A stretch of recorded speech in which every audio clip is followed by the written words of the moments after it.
Merhaba arkadaşlar. Bugün video çekiyorum. Video çektiğim için bugün arkadaşım yok. Kendi başıma çekiyorum.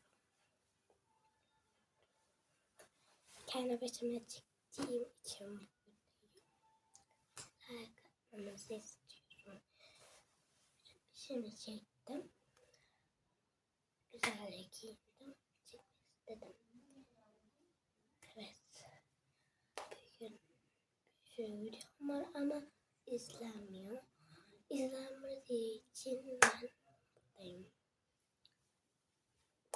O yüzden